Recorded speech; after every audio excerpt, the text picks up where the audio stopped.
Hello guys, welcome back to my daily study routine episode 14। So আজ ওয়েদারটা এত সুন্দর ছিল যে সন্ধেবেলায় বাড়িতে থাকতে আর ভালো লাগছিল না। সেই জন্য পোর্টোরে বাড়িতে এসে ফ্রেশ হয়ে বেরিয়ে গেছিলাম আমরা তিনজন। জানি পোর্টোরে বাড়িতে এসে আবার পড়তে হবে, তো সেই জন্য একেবারে মাইন্ডটাও ফ্রেশ হয়ে গেছিলো। সো বাড়ি এসে খাওয়া দাওয়া করে বসে গেছিলাম পড়াশোনা করার জন্য। আজকে প্রথমে আমি করেছিলাম অঙ্ক প্র্যাকটিস। অঙ্ক একটা চ্যাপ্টারের অর্ধেকটা আমি কমপ্লিট করেছি আজকে আবার। সো তারপরে বসে পড়েছিলাম রিজনিংটা প্র্যাকটিস করার জন্য। আজকে রিজনিংয়ের ভেন ডায়াগ্রামটা করেছিলাম। এই ভেন ডায়াগ্রামটা করতে আমার হেভি সুন্দর লাগে, তো সেই জন্য আজকে এটা অনেকটা করেছিলাম। তারপরে আমি ইতিহাসটা নিয়ে বসেছিলাম।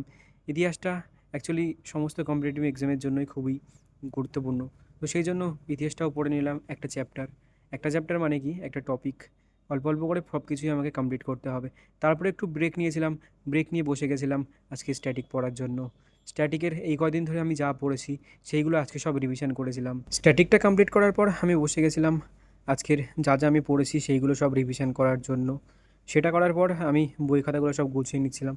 কালকে থেকে আমাকে আবার দোকানে আসতে হবে, তো সেই জন্য সমস্ত কিছু লাগবে, কারণ ওখানে গিয়ে আমাকে পড়তে হবে। দেখতে দেখতে আজকে অনেকটা রাত হয়ে গেছে। সো আজকে এই পর্যন্তই।